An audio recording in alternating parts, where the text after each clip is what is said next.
நெருக்கூட்டி சேர்த்த உடைய ஒவ்வொரு பிள்ளைகளுக்காக நன்றி செலுத்துகிறோம் ஆண்டவரே. இன்னும் வருகிறேன் என்று ஒவ்வொரு பிள்ளைகளும் வரத்தக்கதாக கிரியை செய்யுங்க ஆண்டவரே. ஸ்தோத்திரம் ஆண்டவரே. விசேஷமாக இந்த குடும்பத்திற்கு நேர் கொடுத்த நல்ல தருணத்திற்காக, இந்த சந்தோஷமான நிகழ்வுக்காக உமக்கு நன்றி செலுத்துகிறோம் ஆண்டவரே. அப்பா பல பேர் பிள்ளைகளுக்கு விசேஷ ஞானத்தை தாருங்க ஆண்டவரே. அப்பா செய்து கொடுக்கிற மகன் நம்முடைய ரத்த கொட்டையில் மூடி மறைத்து நீர் பேசுகிறமாய் ஜெபிக்கிறோம். எங்கள் ஒவ்வொருவரையும் ஆசீர்வதிங்க, பலப்படுத்துங்க, காத்துக்கொள்ளுங்க. இயேசுவின் நாமத்தில் ஜெபிக்கிறேன் நல்ல பிதாவே. சரி, நாம் அனைவரும் ஒரு பாடலை நாம் பாடலாம். நாம் அனைவரும் எழுந்து நிற்கலாம். எழுந்து நின்று ஒரு பாடலை நாம் பாடுவோம். நன்றியால் பாடிடுவோம் என்கிற ஒரு பழைய பாடல். எங்களோடு சேர்ந்த நீங்களும் பாடி நாம் தேவனை மகிமைப்படுத்தலாம். நன்றியால் பாடிடுவோம்.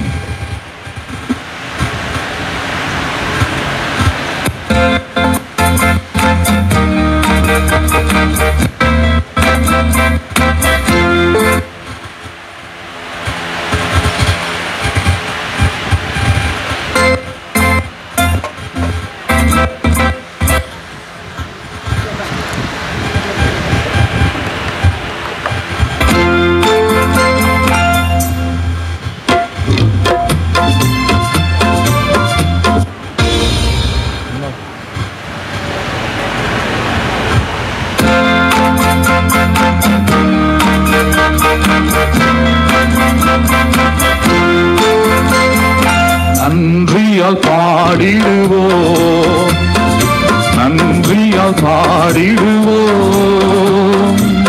நல்லவர் இயேசு நல்கிய எல்லா நன்மைகளை நினைந்து,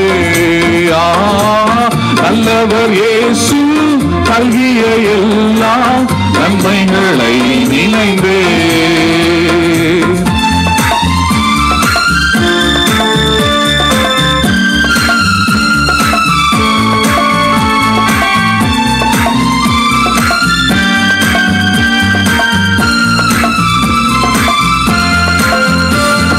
செங்கடல் தனை நடுவாய் பிரித்த எங்கள் தேவனின் கரமே,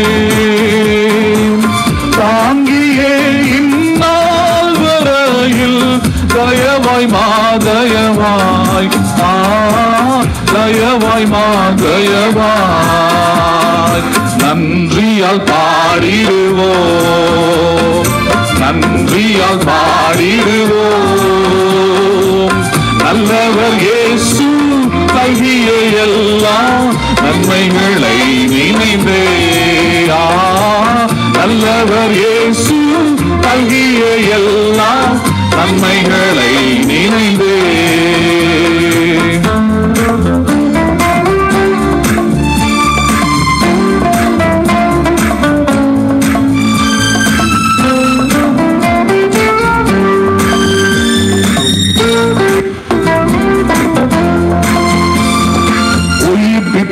உயர்த்தினார் உன்னதம் வரை உடன் சுதந்திரராயிருக்க,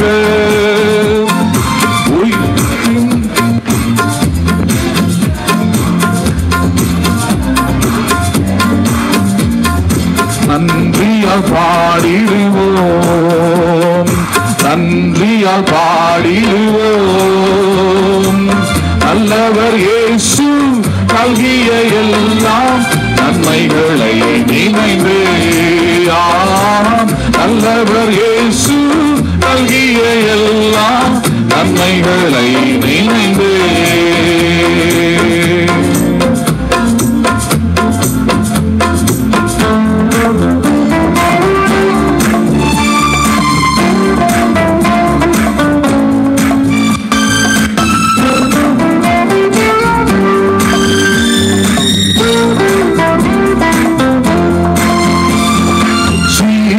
தியாகமாய் வைத்து பலர் கடும் சேவையில் மறித்தார்.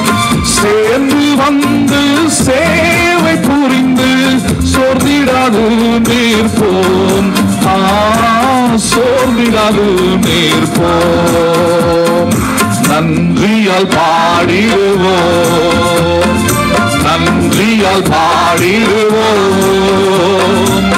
நல்லவர் இயேசு நல்கிய எல்லா நன்மைகளை நினைந்தே, நல்லவர் இயேசு நல்கிய எல்லாம் நன்மைகளை நினைந்தே.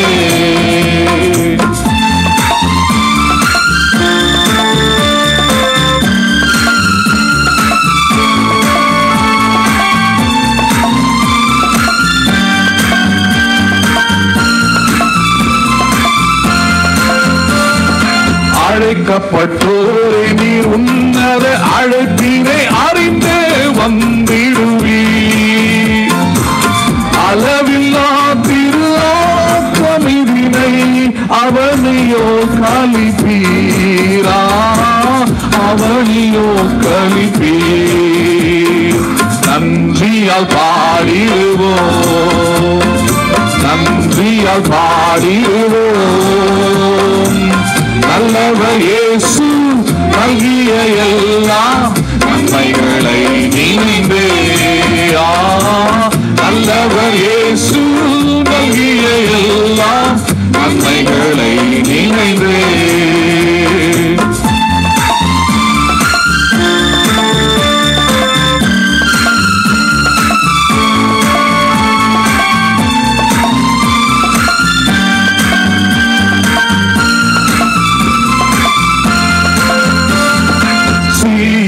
பணிந்துமே கிறிஸ்து சுராஜனை சீக்கிரம் வந்திடுவார். சிந்தை வைப்போம் சந்திக்கவே சீயோனின் ராஜனையே, சீயோனின் ராஜனையே. நன்றியால் பாடிடுவோம், நன்றியால் பாடிடுவோம். நல்லவர் இயேசு நல்கிய எல்லாம் நன்மைகளை நினைந்தே. நல்லவர் இயேசு நல்கிய எல்லாம் நன்மைகளை நினைந்தே. நம் அனைவரும் அப்படியே உட்காருவோம். இந்த நேரத்திலும் அருமையான சகோதரி பியூலா அவர்கள் உங்களுக்கு முன்பதாக சாட்சியை அவர்கள் பகிர்ந்து கொள்வார்கள். அதன் மூலமாக இந்த நல்ல காரியம், இந்த நிகழ்வு எப்படி நடக்கிறது என்பதை நீங்கள் அறிந்து கொள்ளலாம். அருமையான சகோதரி பியூலா அவர்களை சாட்சி சொல்லும்படியாக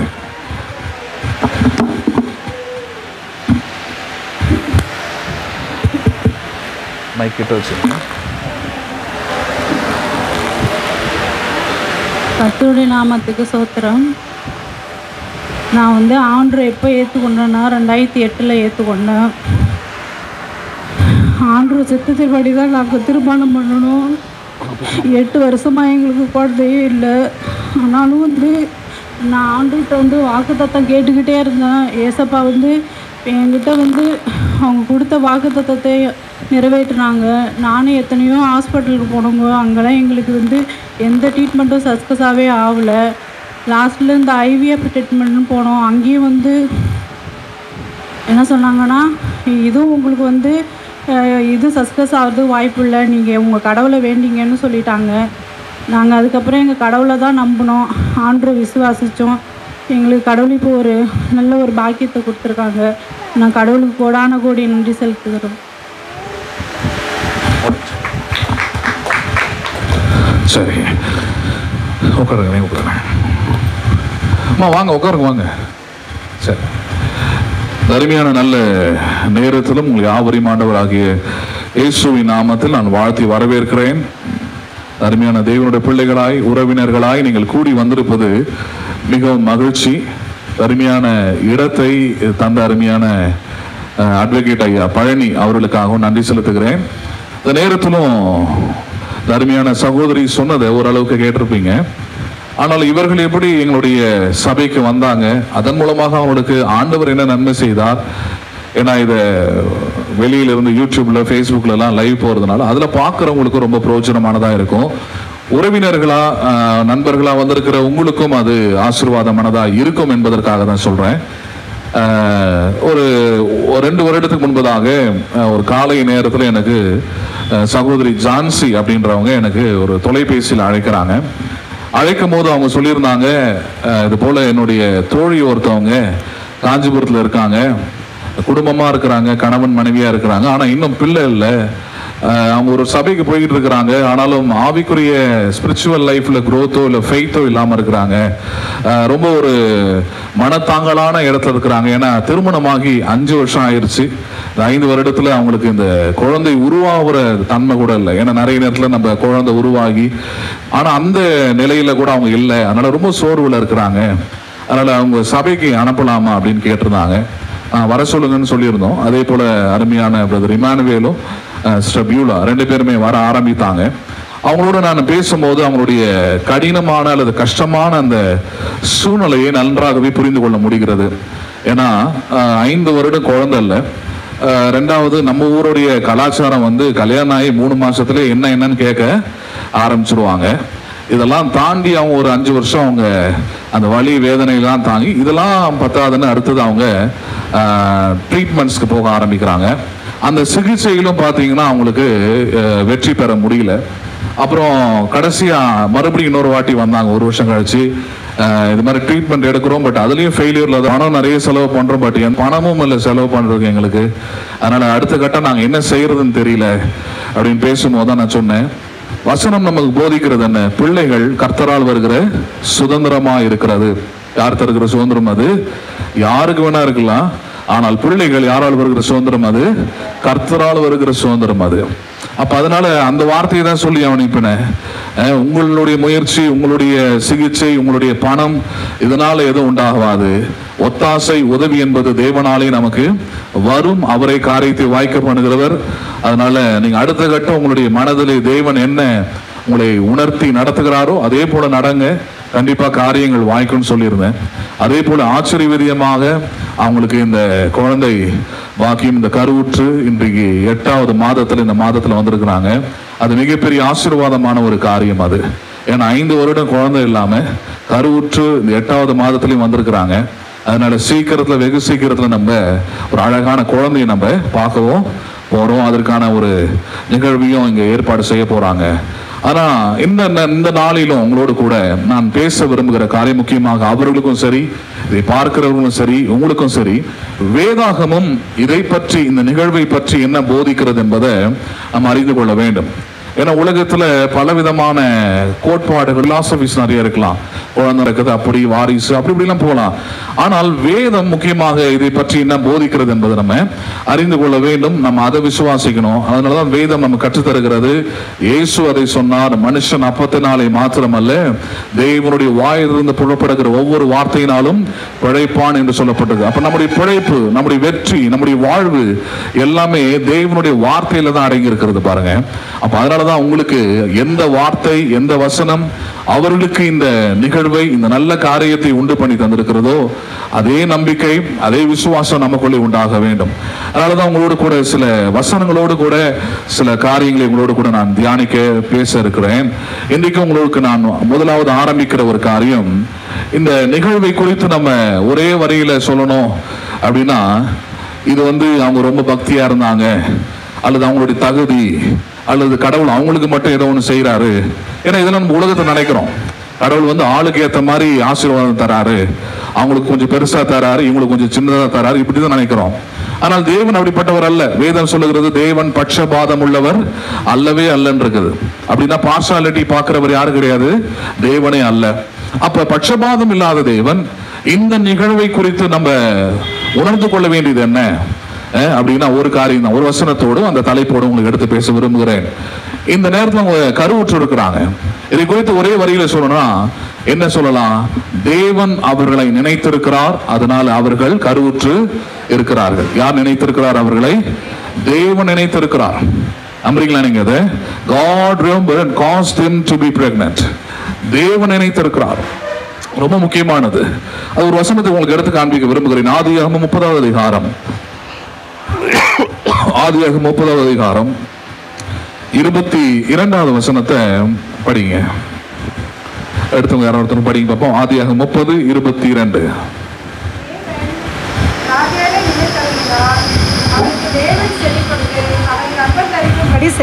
மறுபடியும் படிங்க. தேவன் ராகேலை நினைத்தருளினார். தேவன் ராகேலை என்ன பண்ணினார்? நினைத்தொருளினார். அதனால என்னாச்சு? அவளுக்கு தேவன் செவி கொடுத்து அவள் கர்ப்பம் தரிக்கும்படி செய்தார். ரைட். அப்ப கர்ப்பமா இருக்கிற அவங்களும் சரி, நிகழ்வுல கலந்து கொண்டிருக்கிறவங்களும் சரி, நீங்க புரிந்து கொள்ள வேண்டிய விஷயம் என்ன? தேவன் நினைத்திருக்கிறார், அதனால் அவர்கள் இப்ப எப்படி இருக்கிறாங்க? கர்ப்பம் தரித்திருக்கிறார்கள். வேற எதுக்குள்ளேயும் போக வேண்டியதில்லை. நீங்க என்ன பண்ணீங்க, எவ்வளவு பக்தியா இருந்தீங்க, எவ்வளவு காணிக்கை கொடுத்தீங்க, எந்த கோயிலுக்கு போயிட்டு வந்தீங்க, அதெல்லாம் தேவையே கிடையாது. நீங்க எந்த சர்ச்சில் இருந்தாலும் சரி, எந்த பிரிவினர்கள் இருந்தாலும் சரி, தேவன் உங்களை நினைத்தால்தான் உங்களுக்கு ஆசீர்வாதமே தவிர அது வேற எந்த மனுஷனாலேயோ அல்லது வேற எந்த சபையின் பெயராலையும் உங்களுக்கு கிடைப்பது இல்லை. நம்புறீங்களா நீங்க? அதை தேவன் நினைத்திருக்கிறார். அதனால ராகேல் எப்படி கர்ப்பம் தரிக்கப்பட்டாலோ அதே போல இந்த நேரத்தில் அருமையான பியூலா சகோதரி அவர்களையும் தேவன் நினைத்தார். அதனால் அவர்கள் என்ன பண்ணிட்டு இருக்கிறார்கள்? கருவுற்று இருக்கிறார்கள். நம்புறீங்களா நீங்க? அதை அருமையா ஒரு சங்கீதம் ஒன்று இருக்கிறது. நம்முடைய தேவன் யார், அவர் எப்படிப்பட்டவர் அப்படின்ற ஒரு அழகான ஒரு சங்கீதம், ஒரு வசனம் இருக்கிறது, படிக்கலாம். ஏன்னா நிறைய நேரத்தில் நம்ம விசுவாசிகளா இருக்கலாம், கிறிஸ்தவர்களா இருக்கலாம், சர்ச்சுக்கு போகலாம், பல விஷயங்கள்ல நமக்கு விசுவாச நம்பிக்கை இருப்பது இல்லை. நம்மள கடவுள் எப்படி வாழ விரும்புகிறார், எப்படி இருக்க விரும்புகிறார், நம்ம எப்படி இருக்கணும்னு தேவன் நம்ம நிறைய நேரத்தில் நினைக்கிறோம். கடவுளையும் சித்தம் என்ன? நிறைய நேரத்தில் கல்யாணம் ஆகிட்டு குழந்தை கூட அப்படிதான் சொல்லுவாங்க, கடவுளுடைய சித்தங்க அது அப்படின்வாங்க. கடவுளுடைய சித்தம்னா என்ன? தானா நடக்கிறது இல்ல. கடவுளுடைய சித்தம் என்பதை நீங்கள் வசனத்தில் இருந்து அறிந்து கொள்ள வேண்டும். வசனம் என்ன சொல்லுகிறதோ அதுதான் கடவுளுடைய சித்தமா இருக்கிறது. சரி, இப்ப கடவுளுடைய சித்தம் என்ன அது பார்க்கலாமா? நம்ம சங்கீதம் 113 சங்கீதம் 9வது வசனம், Psalms 113 verse 9. சங்கீதம் 113 9 பாருங்கள், படிங்க. வீட்டிலே குடியிருக்க பண்ணுகிறார். அல்லேலூயா. மலடியை சந்தோஷமான பிள்ளை தாட்சியாக்குகிறார். நம்முடைய தேவன் யாரு? நல்லதான் சொல்லுங்களேன். மலடியை சந்தோஷமான, நம்புறீங்களா நீங்க அதை? அப்ப உங்க வீட்டை குறித்து அல்லது உங்க எதிர்காலத்தை குறித்து, உங்கள் பிள்ளைகளை குறித்து நீங்க அப்படிதான் சொல்லணும். தேவன் மலடா இருப்பதை விரும்புவதே இல்லை. அது எத்தனை வருஷம் ஆனாலும் சரி. தேவனுடைய திட்டம் என்ன? தேவனுடைய சித்தம் என்ன? அவர் மலடியை யாராக மாற்றுகிறார்? அவர் பிள்ளை தாட்சியாக்குகிறார். ஏன்னா நான் போதகனாய் சில போதகர்களுடைய பேச்சை நான் கேட்டிருக்கிறேன், பிரசங்கத்தை. குழந்தை இல்லாத வீட்டுல எல்லாம் போய் என்ன சொல்லிடுவாங்கன்னா, கர்த்தர் தான் உன் கர்ப்பத்தை என்ன பண்ணியிருக்கிறாரு? அடைத்திருக்கிறாரு அப்படின்வாங்க. அதை கேட்கிற அவங்களுக்கு எப்படி இருக்கும் கொஞ்சம் யோசிச்சு பாருங்க. கேட்டா 2 வசனத்தை எடுத்து காட்டுவாங்க. வசனம் அப்படி சொல்லியிருக்குது பிரதர், வசனம் எல்லாமே சொல்லியிருக்குதுங்க. வசனம் அதை மட்டும் சொல்லல. யூதாஸ் ஆண்டு கொண்டு செத்தான்றது எங்கதான் இருக்குது? வசனத்துல தான் இருக்கு. எடுத்துப்பீங்களா நீங்க? எடுத்துக்க மாட்டீங்க. டைசெக்ட் பண்றீங்க, பகுத்தறிகிறீர்கள். அந்த வசனம் எதற்கானது, எதற்காக சொல்லப்பட்டது, அதை நம்ம எப்படி எடுத்துக்கொள்ளணும். அதே போலதான் கர்த்தர் வந்து கர்ப்பத்தை அடைத்து விட்டார், கர்த்தர் வந்து குழந்தையை கொடுக்காம இருக்கிறார், அப்படிலாம் இல்ல. அதனாலதான் இந்த சங்கீதத்தை எடுத்து காண்பிக்கிறேன். அவர் மலடியை சந்தோஷமான பிள்ளை தாட்சியாக்கி வீட்டிலே என்ன பண்ணுகிறார்? அவர் குடியிருக்க பண்ணுகிறார். அல்லேலூயா இருக்குது. அல்லேலூயானா தேவனுக்கே மகிமை. தேவனுக்கு எது மகிமை? மலடியை யாராக மாற்றுவது? பிள்ளை தாட்சியாக மாற்றுவது. நம்புறீங்களா நீங்க? அப்ப தேவனுக்கு ஜெபம் பண்ணும் போது நமக்கு அந்த இடத்துல தைரியம் வரும்.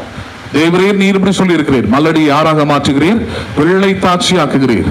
உங்களுடைய நாமம் மகிமைப்படுவதாக, உங்களுடைய நாமம் மகிமைப்படுவதாக. ஆண்டவரே, நான் மலடியா இருக்கிறேன், ஆனால் நீர் என்னை எப்படியாக மாற்றுகிறீர்? பிள்ளை தாட்சியாக்குகிறீர். நம்புறீங்களா நீங்க? அதை யாத்ராகமம் 23 26 வசனத்தை எடுத்து படிக்கலாம். யாத்ராகமம் 23 26.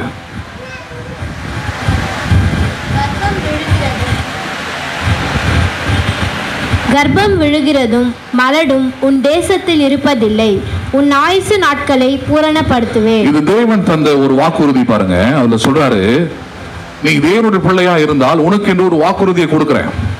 I give you one promise. உன் வாழ்க்கையில கர்ப்பம் விழுகிறதும் மலடும் உன் தேசத்தில் என்ன பண்ணுவதில்லை, இருப்பதே இல்லை என்றார். நம்புறீங்களா நீங்க? அதை கடவுள் சொன்ன வார்த்தை, வாக்குத்தத்தம். அது கர்ப்பம் விழுகிறதும் மலடும் உன் தேசத்தில் இருப்பதே இல்லை. அப்ப நீங்க உண்மையாவே ஆண்டவரை விசுவாசிக்கிறீங்க, நம்புறீங்க, ஏற்றுக்கொண்டிருக்கிறீங்கன்னா அதுக்கு வயது வரம்பே இல்லை. நிறைய பேர் அப்படி யோசிக்கிறாங்க, எல்லாம் பிரதர் அந்த வயசுக்குள்ள முடிச்சிருந்தாதான். இல்ல இல்ல, நீங்கள் விசுவாசித்தால் தேவனுடைய மகிமையை காண்பீர்கள். ஆபிரகாம் 100 வயது வரைக்கும் விசுவாசித்தான். எந்த வயது வரைக்கும் விசுவாசித்தான்? 100 வயது வரைக்கும். எந்த நிலைமை வரைக்கும் விசுவாசித்தான்? வேதம் சொல்லுகிறது, அவன் சரீரம் செத்தவன், அவனுடைய மனைவி ஆகிய சாராளுக்கு கர்ப்பம் செத்தவள் என்று எண்ணப்படும். அந்த நிலையிலும் என்ன விசுவாசித்தான் அவன்? அவர் சொன்னதை நிச்சயமாக என்ன பண்ணுவார்? அவர் நிறைவேற்றுவார். நம்புறீங்களா? நீங்க உங்களுடைய உடல்நிலை என்ன வேணா இருக்கலாம், உங்களுடைய சூழ்நிலை என்ன வேணா இருக்கலாம், ஆனால் தேவன் தாம் சொல்லுவதில் எப்பொழுதும் உண்மையுள்ளவராகவே இருக்கிறார். நம்புறீங்களா நீங்க? அதை அதனாலதான் வாக்குறுதியா கொடுக்கிறார். இஸ்ரவேலே உன் தேசத்தில், தேவனுடைய பிள்ளைகளே உங்களுடைய தேசத்தில் கர்ப்பம் விழுகிறதும் இல்லை, மலடு இருப்பதும் இல்லை என்று வாக்குத்தத்தம் பண்ணி இருக்கிறார். அதனாலதான் அருமையான சகோதரிக்கு தேவன் கிருபை பாராட்டி நினைத்தருளி அவருடைய கர்ப்பத்தை திறந்து இந்த நாளிலும் இந்த 8வது மாதத்தை பார்க்கும்படியான கிருபை என்ன பண்ணியிருக்கிறார்? அவர் செய்திருக்கிறார். நம்புறீங்களா நீங்க? அதை உபாகமம் 7வது அதிகாரம் இன்னொரு வாக்குறுதியை பார்க்கலாம் பாருங்க. உபாகமம் 7வது அதிகாரம் 13 மற்றும் 14 வசனத்தை நான் பார்ப்போம். உபாகமம் 7வது அதிகாரம் 13 மற்றும் 14 வசனம் எடுத்தவங்க யாராவது ஒருத்தர் படிங்க. உபாகமம் 7, 13, 14. உன்மேல் அன்பு வைத்து உன்னை ஆசீர்வதித்து உனக்கு கொடுப்பேன் என்று உன் பிதாக்களுக்கு ஆணையிட்ட கொடுத்த தேசத்தில் உன்னை பெருக பண்ணி உன் கர்ப்ப கனியையும் உன் நிலத்தின் கனிகளாகிய உன் தானியத்தையும் உன் திராட்சரசத்தையும் உன் எண்ணெயையும் உன் மாடுகளின் பலனையும் உன் ஆட்டு மந்தைகளையும் ஆசீர்வதிப்பார். சகல ஜனங்களை பார்க்கிலும் நீ ஆசீர்வதிக்கப்பட்டிருப்பாய். உங்களுக்குள்ளும் உங்கள் மிருக ஜீவன்களுக்குள்ளும் ஆணிலாகிலும் பெண்ணிலாகிலும் மலடிருப்பதில்லை. ரைட். இந்த நேரத்திலும் என் தேவன் தந்த வாக்குத்தத்தம் என்ன? உன்மேல் அன்பு வைத்து. நம்ம நிறைய நேரத்தில் மறக்கிற விஷயம் என்ன தெரியுமா? ஒரு காரியம் நடக்குதுன்னா மனுஷங்களை பார்ப்போம், டாக்டர்ஸை பார்ப்போம், இவரு தாங்க என்னை காப்பாற்றி விட்டார்லாம் சொல்லுவோம். ஆனா நம்ம மறக்கிறது என்ன தெரியுமா? ஒரு காரியம், நல்ல காரியம் நடக்குதுன்னா அதுக்கு தேவன் மட்டுமே ஆதாரமா இருக்கிறார். யார் மட்டுமே ஆதாரமா இருக்கிறார்? தேவன் மட்டுமே ஆதாரம். அந்த ஆதாரத்திலிருந்து பல காரியங்கள் தோன்றி இருக்கலாம், பல உதவிகள் வந்திருக்கலாம், ஆனால் எல்லாவற்றுக்கும் ஆதாரம் யாராக இருக்கிறார்? தேவன் மாத்திரமே. அதனால பவுல் போதிக்கிறார், விதைக்கிறவனாலும் அல்ல, நீர் பாய்ச்சுகிறவனாலும் அல்ல, விளைய செய்கிற தேவனாலே ஆகும். நம்புறீங்களா நீங்க? விதைச்சதுனால அது கண்டிப்பா வளர்ந்துரும் சொல்ல முடியாது. விதைக்கிறது அவசியமா இருக்குது, அவசியம். ஆனால் நீர் பாய்ச்சுகிறதுனாலும் அது விளைவது அல்ல. 3வது சொல்றாரு, விளைய செய்கிற தேவனாலே. அதான் சோர்ஸ். காரியத்தை வாய்க்க பண்ணுகிறவர் யார்? உங்களுக்கு மனுஷங்க நிறைய பேர் செஞ்சிருக்கலாம், அந்த அனுகூலத்தை எல்லாம் ஏற்படுத்தி கொடுத்தவர் யார்? உங்களுக்கு தெரியாம உங்களுக்கு பின்னாடி இருந்து உங்களுக்கு உதவி செய்தவர் யார்? சோர்ஸ் ஆண்டவராக இருக்கிறார். யாரா இருக்கிறாராங்க? அவர் தான் ஆதாரமா இருந்து உங்களுக்கு நல்ல காரியங்களை நடக்கவும் நடப்பிக்கவும் அவரை ஆதாரமாய் இருக்கிறார். நீங்க என்ன விதைக்க வேண்டியது அவசியமா இருக்குது. வசனத்தை ஆகிலும், நம்பிக்கை ஆகிலும், விசுவாசத்தை ஆகிலும், செயலை ஆகிலும் எல்லாத்தையுமே. கடந்த வாரத்துல ரிட்டையர்மெண்ட் ஃபங்க்ஷன் நடந்தது. அங்க உட்கார்ந்து இருக்கிறாங்க ஸ்ரீ ஆனந்தி. அவங்க வீட்டுல அதுதான் பேசியிருந்தேன். தேவன் சும்மா சோம்பேறியா இருக்கிறவருடைய ஆசீர்வதிப்பதே இல்லை. ஏன்னா நிறைய பேர் அப்படி நினைக்கிறாங்க, கடவுள் மட்டும் கொஞ்சம் கண்ணு திறந்துட்டா நான் நல்ல ஆசீர்வாதமா இருப்பேங்கன்ட்டு. ஆனா அப்படி அல்ல. வேதம் தேவனை பற்றி, வேலையை பற்றி என்ன சொல்கிறது? தேவனை வேலையை செய்தார். யாரை வேலை செய்தார்?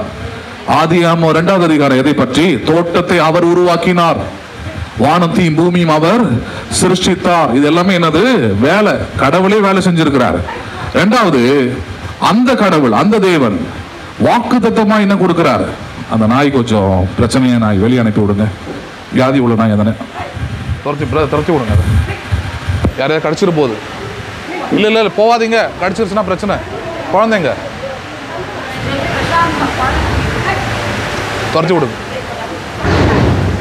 இல்லை கடிச்சிட்டு போகுது. இல்லை நீங்கள் போவாதீங்க, நீங்கள் வாங்க. உங்களுதா? அப்புறம் நீங்கள் வாங்க, அந்த கேட்டை லாக் பண்ணுங்க. வேலையை குறித்து கடவுள் என்ன சொல்றாரு? சும்மா இருக்கிறவனை ஆசீர்வதிப்பேன்னு சொல்ல, கையிட்டு செய்கிற பிரயாசத்தை ஆசீர்வதிப்பேன். யாரை ஆசீர்வதிக்கிறார் அவர்? இப்ப வேதத்தை ஆழமா புரிஞ்சுக்கணும் பாருங்க. நான் சும்மா உட்கார்ந்து இருக்கிறேன், ஜெபம் பண்றேன், பக்தியா இருக்கிறேன், அதனால ஆசீர்வாதம் வருவதில்லை. Do your work, I will bless you. நீ வேலை செய், அதை என்ன பண்ணுகிறேன்? நானு ஆசீர்வதிப்பேன். நம்புறீங்களா நீங்க அதை? அப்ப அம்மாக்களுக்கும் அப்படிதான். வீட்டுல நீங்க இருக்கிறீங்க, நீங்க தான் குடும்பத்தை உருவாக்குறீங்க, நான் எந்த வேலைக்கும் போகலன்னு சொல்லக்கூடாது. அதனாலதான் அதே உபாகமத்துல சொல்றாரு, நீ கையிட்டு பேசுகிற மா தொட்டியை கூட கர்த்தர் என்ன பண்ணுவார்? அதை ஆசீர்வதிப்பார். உன் களஞ்சியங்களை கர்த்தர் ஆசீர்வதிப்பார், அதை பூரணப்படுத்துவார். அப்ப தேவனுடைய சிஸ்டமே வேற பாருங்க, அவருடைய வேலையை வேற. அப்ப இந்த கர்ப்பத்தை குறித்து, இந்த நல்ல நிகழ்வை குறித்து நம் மனதில் கொள்ள வேண்டிய முதல் காரியம் என்ன? தேவன் அன்பு கூர்ந்திருக்கிறார். தேவன் என்ன பண்ணியிருக்கிறாங்க? உங்க வாழ்க்கையில் எந்த நன்மை நடந்தாலும் சரி, நீங்கள் மனதில் வைக்க வேண்டியது அதான். Whatever could happen in your life, you have to think oneself, that is God loves you. தேவன் உங்களை என்ன பண்ணியிருக்கிறார்? அன்பு கூர்ந்திருக்கிறார், அன்பு கூறுகிறார். அவருடைய அன்பு ஒரு நாளும் மாறவே மாறாது. நீங்க மாறலாம், நாம் மாறிடலாம். அவர் எதிர்பார்க்கிற அளவுக்கு நீங்களும் நானும் நல்லவனா இல்லாம இருக்கலாம். But his love endures forever. அவருடைய அன்பு தலைமுறை தலைமுறைக்கும் இருக்கும். நம்புறீங்களா நீங்க அதை? அதனால இந்த வாக்குத்தத்தத்தில் எப்படி சொல்லி ஆரம்பிக்கிறாரு?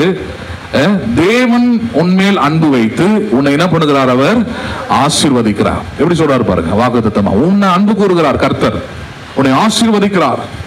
ஆசீர்வாதம்னா என்ன? நிறைய பேருக்கு அது புரியுறதுல. ஆசீர்வாதம்னாலே பணம் நினைக்கிறாங்க. ஆசீர்வாதம்னாலே என்ன நினைக்கிறாங்க? பணம். பணம் வந்து ஆசீர்வாதம் இல்ல, ஆசீர்வாதத்துல ஒரு பகுதி, அவ்வளவுதான். நீங்க உலக மக்கள் கிட்ட இல்ல, நீங்க உங்களுக்கு கூட யோசிக்கலாம், ஆசீர்வாதம்னா என்ன? இப்ப உங்க வீட்டுல ஒரு நல்ல ஒரு திருமணம் நடக்குதுன்னு வச்சுப்போமே, வயதானவர்கள் வராங்க, அவங்க கிட்ட நீங்க என்ன சொல்வீங்க? என் பிள்ளைங்களை என்ன பண்ணுங்க, நீங்க ஆசீர்வதிங்க, என் பிள்ளைங்களை என்ன பண்ணுங்க நீங்க அப்படின்னு அர்த்தம். பேக்கெட்ல இருந்து பணம் எடுத்து கொடுங்கன்னு சொல்றீங்களா? அங்க மட்டும் கரெக்டா பிரெயின் ஒர்க் ஆகுது, மூளை ஒர்க் ஆகுது. எப்படி? ஆசீர்வாதம் என்றால் நல்ல வார்த்தைகளை கூறுவது. எதை கூறுவது?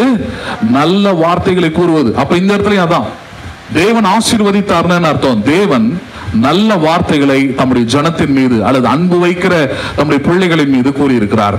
என்ன நல்ல வார்த்தை அது? அதுதான் பின்னாடி வர வார்த்தையில படிக்கிறோம். உனக்கு கொடுப்பேன் என்று உன் பிதாக்களுக்கு ஆணையிட்டு கொடுத்த தேசத்தில் உன்னை என்ன பண்ணுவேன்? நானு பெருக பண்ணி உன் கர்ப்ப கனியும் உன் நிலத்தின் கனிகள் ஆகிய உன் தானியத்தையும் திராட்சரசத்தையும் எண்ணெயும் மாடுகளின் பலனையும் உன் ஆட்டு மந்தங்களையும் அவர் என்ன பண்ணுவார்? அவர் ஆசீர்வதிப்பார். உன் கர்ப்ப கனிகளை ஆசீர்வதிப்பார்.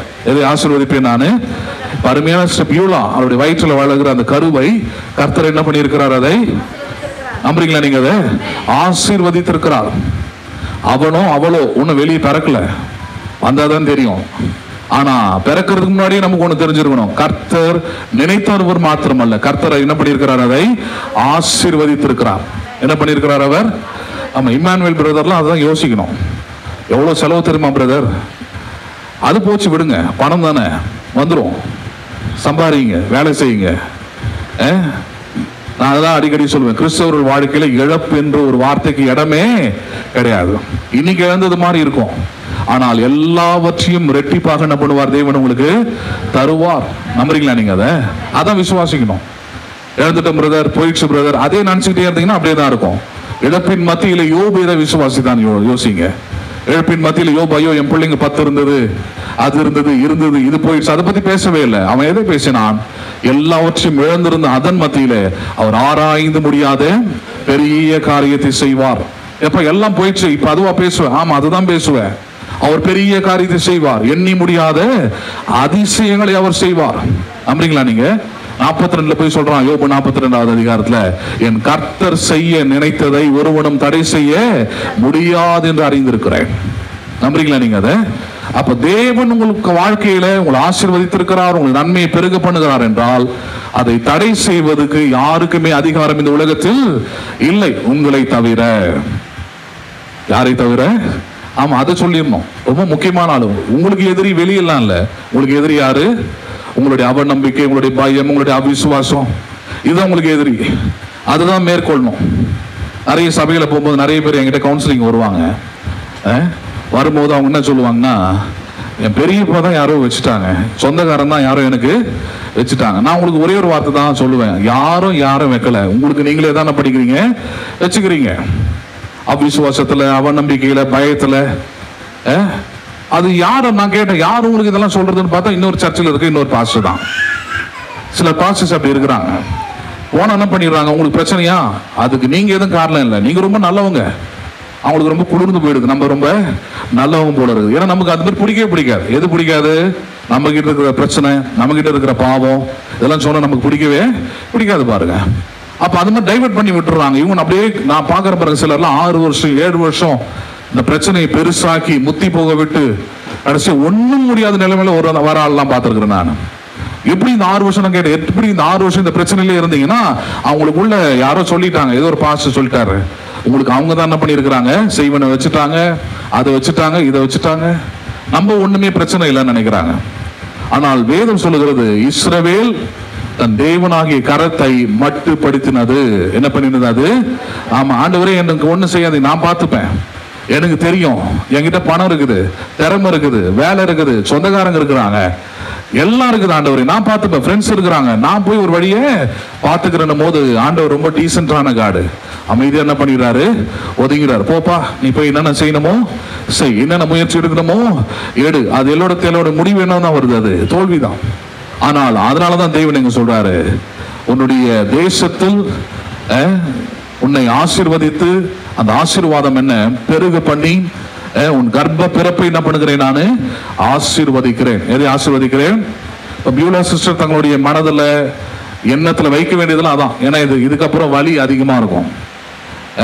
இப்பெல்லாம் என்ன யோசிக்கணும், கர்த்தர் என் பிள்ளை என்ன பண்ணியிருக்கிறார், அவர் ஆசீர்வதித்திருக்கிறார். he or she is blessed. அவர்கள் என் வயிற்றில் இருக்கிற என் குழந்தை என்ன பண்ணப்பட்டிருக்கிறது, ஆசீர்வதிக்கப்பட்ட குழந்தை. நம்புறீங்களா நீங்க? அடுத்த வசனம் சொல்றார் 14, சகல ஜனங்களை பார்க்கிலும் நீ எப்படி இருப்பாய், ஆசீர்வதிக்கப்பட்டிருப்பாய். உங்களுக்குள் உங்கள் மிருக ஜீவன்களுக்குள்ளும் ஆணிலாகிலும் பெண்ணிலாகிலும் என்ன இருப்பதில்லை, மலடே இருப்பதில்லை. என்ன இருப்பதில்லை? இதெல்லாம் வாக்குத்தத்தம் பாருங்க, வாக்குறுதியா கொடுக்குறா. இதெல்லாம் நம்பு. சர்ச்சுக்கு போயிட்டு வர்றது ரெண்டு பாட்டு ரெண்டு ஆமீன் சொல்லிட்டு வர்றது இல்லை. சர்ச்சுக்கு போயிட்டு கடவுள் உன்னை குறித்து என்ன சொல்லி இருக்கிறார், நீ உன் உள்ளத்துல எதை விசுவாசிக்க போகிறாய், நீ விசுவாசித்தால் தேவனுடைய மகிமையை காண்பாய். நம்புறீங்களா நீங்க? அதை கடைசியா லூக்கா எழுதின சுவிசேஷம் 1வது அதிகாரம், லூக்கா எழுதின சுவிசேஷம் 1வது அதிகாரம் 35 இருந்து 38வது வசனம் வரைக்கும் பார்க்கலாம். லூக்கா எழுதின சுவிசேஷம் 1வது அதிகாரம் 35 இருந்து 38வது வசனம் வரைக்கும் படிங்க.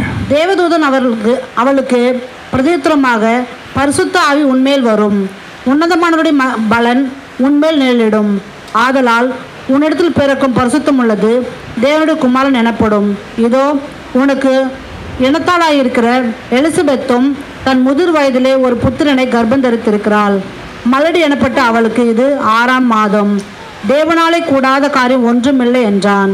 அதற்கு மரியாள், இதோ நான் ஆண்டவருக்கு அடிமை, உம்முடைய வார்த்தையின்படி எனக்கு ஆக கடவுது என்றாள். அப்போது தேவதூதன் அவளிருந்து போய்விட்டான். ரைட். புதிய உடன்படிக்கையில இன்னும் ஒரு கட்டம் மேல போயிட்டு தெளிவாய் ஒரு காரியம் சொல்லப்படுகிறது. மரியாளை பற்றி எல்லாருக்கும் நமக்கு தெரியும். மரியாளுக்கு ஒரு குழந்தை உருவானது, அவர்தான் ஆண்டவராகிய இயேசு கிறிஸ்து. நம்ம நிறைய நேரத்தில் இயேசு ரொம்ப தூரப்படுத்தி ரொம்ப பிரிச்சு வச்சிடறோம். முக்கியமா அவருடைய பிறப்பு முதற்கொண்டு அதுல மரியாளுக்கு தேவதூதன் அந்த அறிவிப்பை சொல்லும் போது, உனக்கு ஒரு குழந்தை பிறக்குன்னு சொல்லும் போது அதை குறித்த விளக்கம் என்னவா இருக்கிறது, தேவதூதன் அவளுக்கு பிரதியுத்தரமாக, பரிசுத்த ஆவி உன்மேல் வரும், உன்னதமானவருடைய பலன் உன்மேல் நிழலிடும், ஆதலால் உன்னிடத்தில் பிறக்கும் பரிசுத்தம் உள்ளது தேவனுடைய குமாரன் எனப்படும். இந்த சம்பவம் என்ன, மரியாளுக்கு ஒரு கேள்வி, எனக்கு புருஷன் இல்லை, எனக்கு குழந்தை பிறப்பது எப்படி? ஏன்னா இயற்கை விதிகள் தானே, ஒரு ஆணும் பெண்ணும் இணைந்தாதான் என்ன பண்ணுவாங்க, குழந்தை பிறக்கும். இப்ப இயற்கை விதிக்கு மாறா இருக்கிறது தூதன் சொன்ன வார்த்தை. இன்னைக்கும் நம்ம அந்த இயற்கை விதிக்குள்ள தான் நிக்கிறோம், நேச்சுரல் லாஸ் சொல்றோம். அதை இயற்கை விதிகளுக்குள்ள வாழும்போது சொல்றேன், சாபம் இருக்கும், அவிசுவாசம் இருக்கும், குறைவு இருக்கும். ஏனென்றால் ஆதியாகமம் 3 அதை தான் கற்றுத் தருகிறது. நீ வாழ்கிற இந்த பூமி இது சபிக்கப்பட்ட பூமியா இருக்கு. அப்ப இந்த பூமியோடைய ஃபார்முலாஸ் நீங்க ஃபாலோ பண்றீங்கன்னா நிச்சயமா தோல்விதான் இருக்கும். அதனாலதான் தேவன் ஸ்பிரிச்சுவல் லாஸ் கொடுத்திருக்கிறார், ஆவிக்குரிய பிரமாணங்கள். இந்த ஆவிக்குரிய பிரமாணம் நமக்கு எதை கற்றுத் தருகிறது? முதல் சொல்லி ஆரம்பிச்சேன், பிள்ளைகள் ஒரு ஆணால் வருகிற காரியம் அல்ல, பிள்ளைகள் ஒரு பெண்ணால் வருகிற காரியமும் அல்ல, பிள்ளைகள் கர்த்தரால் வருகிற சுதந்திரம். யாரால் வருகிற சுதந்திரம் அது? இங்க மரியாளுக்கு அந்த செய்தி தான் உணர்த்தப்படுகிறது. என்ன சொல்லப்படுகிறது? மரியாளே, நீ கர்ப்பம் அடைவதும் பிள்ளை பெற்று எடுப்பதும் பரிசுத்த ஆவியானவருடைய பலத்தினால். யாருடைய பலத்தினால்? அது பரிசுத்த ஆவியானுடைய பலத்தினால், உன்னதமானவருடைய பலத்தினால். அப்ப வெறும் இயேசு கிறிஸ்துவுக்கு மட்டும் பொருந்துறது இல்ல, அது நமக்கும் பொருந்துகிறது. பரிசுத்த ஆவியானவருடைய பலத்தினால் எதுவும் உண்டாகும். அங்க நல்லது சொல்லுங்களேன், கருவுற முடியும், கர்ப்பம் அடைய முடியும். உங்க பிள்ளைங்களை அப்படி பார்க்கணும். நம்ம நிறைய நேரத்தில் பிள்ளைகள் வளர சேட்டை பண்ணும் போது பிரச்சனை பண்ணும்போது பிசாசு மாதிரி இருக்குது, பேய் மாதிரி இருக்குது, இப்படிலாம் பேசுறோம் இல்லையா? ஆக்சுவலா அந்த பிசாசும் பேயும் எப்படி உருவாச்சுன்னு வேதம் சொல்லுதுன்னா, பரிசுத்த ஆவியாலே என்ன பண்ணப்பட்டது? அப்படி பாக்குறீங்களா? ஒரு நாளாவது என் பிள்ளை பரிசுத்த ஆவியாலே உருவாக்கப்பட்டது. நம்ம சொல்லலாம், அது மாதிரி நடந்தா சொல்லலாங்க. ஆனால் கிறிஸ்தவத்தில் அப்படி ஒரு ஃபார்முலாவே கிடையாது. நடந்தா சொல்லுங்க நான் சொல்லுது இல்ல, இல்லாதவைகளை இருக்கிறதை போல அடையுங்கள். எப்படி அடையுங்கள்? நீங்கள் உங்க பிள்ளைங்க எப்படி இருக்கணும் அப்படி பேசுங்க. என் பிள்ளை ரொம்ப சமத்து, ரொம்ப நல்ல பிள்ளை, சொல்ற பேச்ச கேட்பான், கீழ்ப்படிவான், நல்லா படிப்பான், அப்படி பேசி பழகுனீங்கன்னா உங்க பிள்ளை அப்படி என்ன பண்ணும்? வளரும். கர்த்தர் அதுக்கு உதவி செய்வார், அதற்கான ஞானத்தை தருவார், அப்படியே இருக்கும். அப்ப அதனாலதான் நம்ம புரிந்து கொள்ள வேண்டியது என்ன, இங்க மரியாளுக்கு சொல்லப்பட்ட வார்த்தை தான் சொல்லப்பட்டு அங்க முக்கியமான ஒரு நபரை அங்க காமிக்கிறார். யார் அது? 36வது வசனம். இதோ உன் இனத்தாளா இருக்கிற எலிசபெத் தன் முதிர் வயதிலே ஒரு புத்திரனை கர்ப்பம் தரித்திருக்கிறாள். மலடி எண்ணப்பட்ட அவளுக்கு இது 6ஆம் மாதம். இங்க 8ஆம் மாதத்துல வந்திருக்கிறோம். அங்க தேவதூதன் வச்சு பேச வைக்கிறார். அங்க ஒரு மீட்டிங் நடக்குது. யாருக்கு? மரியாளுக்கு. அங்க ஒரு பேபி யாரை வச்சு? மேரியை வச்சு. மரியாளுக்கு என்ன சொல்றாரு? உன்னுடைய இனத்தால் அப்படின்னா சொந்தக்காரி ஒருத்தர் இருந்தா இல்லையா, எலிசபெத்னு. அவங்க வீட்டுக்காரன் பேர் சகரியா, வீட்டுக்காரன் லேவியா இருக்கிறார், அதாவது ஊழியக்காரனா இருக்கிறார். வயது சென்றவர், ரொம்ப முதிர் வயது உள்ளவர், கண்ணு கூட தெரியாத அளவுக்கு இருக்கிற அவருக்கு, ரொம்ப தடவி தடவி வேலை செய்யற ஆளு. அதே போல அவளும் வயது சென்றவளாய் இருக்கிறாள். இந்த 2 பேருக்கும் இப்ப என்ன உண்டாயிருக்கிறது? அவள் கரு உற்று இது 6வது மாதமாய் இருக்கிறதுன்றத பிள்ளை உருவாகுறதுக்கு முன்னாடியே மரியாளுக்கு என்ன பண்றாங்க சொல்றாரு. ஏன் சொல்றாரு? அடுத்த வார்த்தையை கவனிச்சுதான் தெரியும் என்னதுக்காக சொல்றாரு. அது 37வது வசனம். தேவனாலே கூடாத காரியம் ஒன்றும், அதுதான் நீ நம்பணும். நம்ம எதுக்கும் அந்த வார்த்தையை பயன்படுத்துறோம். தேவனாலே கூடாத காரியம் ஒன்றுமில்லை. ஆனால் அந்த வார்த்தை நீங்க ஆதியாகமத்திலே படிக்கலாம். ஆதியாகமத்துல முதல் அது யாருக்கு சொல்லப்பட்டது தெரியுமா? சாராளுக்கு சொல்லப்பட்டது. யாருக்கு சொல்லப்பட்டது? சாராள் உள்ளத்துல நகைக்கிறான். நான் 80 வயது உள்ள ஒரு கிழவி, நான் இப்ப எனக்கு குழந்தை பிறக்குன்னு இவர் சொல்றாரு. எப்படி பிறக்கும் அப்படின்னு சொல்லும் போதுதான் அங்க வந்த தேவதூதன் அவளுக்கு சொன்ன வார்த்தை, இன்னும் ஒரு உற்பத்தி காலத்துல நீ ஒரு குமாரனை பெறுவாய் அப்படின்னு சொல்லிட்டு தான் அடுத்த வார்த்தை சொல்றாரு. தேவனாலே கூடாத காரியம் உண்டோ அப்படின்னு கேட்கிறாரு. அப்ப இதுல ஃபுல்லா நம்ம எல்லா மகிமையும், எல்லா கனத்தையும், எல்லா புகழ்ச்சியும் நம்ம கொடுக்க வேண்டியது யாருக்கு தான்? தேவனுக்கு தான். ஏனென்றால் இது தேவனாலே உண்டானது. யாராலே உண்டானது? 5 வருஷமா முடியாதுதான். சகோதரி சொன்னது போல 5 வருஷமா பல ட்ரீட்மெண்ட் எடுத்தாச்சு தான். வந்திருக்கிற நிறைய சொந்தக்காரங்க எல்லாருமே கிறிஸ்துவுல தான் இருக்கிறீங்க. பல பேர் ஜெபம் பண்ணியிருப்பீங்க தான். ஆனால் தேவனால கூடாத காரியம் ஒன்றும் இல்லை என்பதை மட்டும் மறந்துடாதீங்க. உங்கள் வாழ்க்கையிலும் அது எது வேணா இருக்கலாம், உங்களால முடியாததா இருக்கலாம். ஆனால் தேவனாலே கூடாத காரியம் ஒன்றுமில்லை. இந்த வார்த்தை வந்த உடனே மரியாள் சொல்லுகிறார், நான் இந்த வார்த்தைக்கு அடிமை. எதுக்கு அடிமை நானு? ஆமா. அப்ப இது கேட்ட யூலாஸ்டா இருக்கட்டும், அல்லது இதை பார்க்கிற கேட்கிற யாரோ வேணா இருக்கட்டும், எந்த காரியமானா இருக்கட்டும், வாழ்க்கையிலே காரியங்கள், நல்ல காரியங்கள் நிகழ வேண்டும் என்றால் நான் சொல்லுகிறேன், அது தேவனாலே தான் கூடும். யாராலே கூடும்? அது தேவனாலே தான் கூடும். அப்ப இந்த நேரத்துல அவர்கள் 8வது மாதத்துல வந்திருக்கிறாங்க. இது தேவனாலே உண்டான ஒரு காரியம். தேவன் அவர்களை நினைத்திருக்கிறார், தேவன் அவர்களை ஆசீர்வதித்திருக்கிறார். கடைசியா 2 காரியத்தை மட்டும் அப்படி சொல்லி முடிக்கிறேன். இதுக்கப்புறம் அவங்க பிரசவ காலம், இதுக்கப்புறம் அவங்க ஹாஸ்பிட்டல் போறது பெரிய சேலஞ்ச். அதெல்லாமே ஏன்னா நம்ம நினைக்கிறது அல்லது டாக்டர் கணக்கிட்டதெல்லாம் ஒன்றும் நடக்க போறது இல்லை. அவங்க 1 மாசம் தள்ளினுவாங்க, பார்த்தா 6 மாசத்துல அங்க, ஆமா அன்னைக்கு 6 நாள்ல கூட வந்துடும். அப்ப எல்லாம் தேவன் திட்டமிட்டு வைத்திருக்கிறார். அப்ப இதுல இந்த சூழ்நிலையில் அவர்கள் நம்ப வேண்டியது என்ன? ஏகோவா ஈரே. என்ன ஈரே? அவர் ஏகோவா ஈரே, எல்லாம் அவர் பார்த்து கொள்வார். நம்புறீங்களா நீங்க? அதை உங்களுக்காக தான் சொல்லுவேன் நான், யூலாஸ்டுக்காக தான் சொல்லுவேன். அவர் ஏகோவா ஈரே, எல்லாவற்றையும் பார்த்து கொள்வார். இன்னொரு வார்த்தை, அவர் நமக்கு பிதாவா இருக்கிறார், தந்தையா இருக்கிறார். ஒரு தந்தை இயேசு சொல்றாரு பாருங்க, பொல்லாதவர்களாகி நீங்கள் உங்கள் பிள்ளைகளுக்கு நல்ல ஈவுகளை கொடுக்க அறிந்திருக்கும் பொழுது பரமபிதா நான் நல்ல ஈவுகளை கொடுப்பது அதிக நிச்சயம் அல்லவா? அப்ப இந்த நேரத்தில் அருமையான பியூலஸ்க்கு நல்ல தகப்பனாய் தேவன் அவளை பாதுகாத்து வழிநடத்த வல்லவராய் இருக்கிறார். நம்புறீங்களா நீங்க? அதை நம்ம அனைவரும் எழுத நிற்போம்.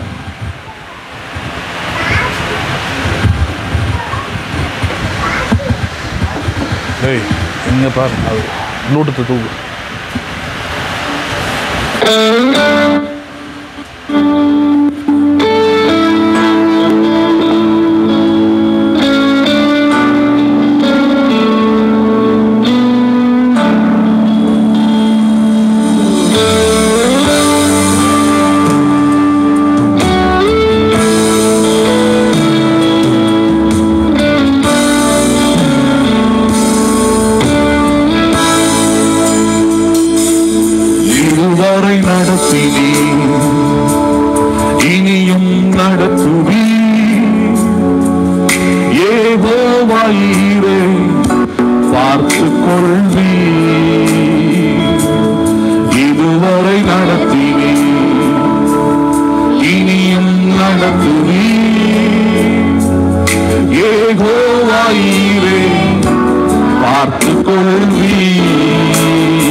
சுமந்து வந்த தேவன் இதுவரைக்கும் நடத்தினவர், இனிமேலும் நன்றாகவே நடத்துவார். ஏகோவா ஈரேவா இருந்து நடத்துவார்.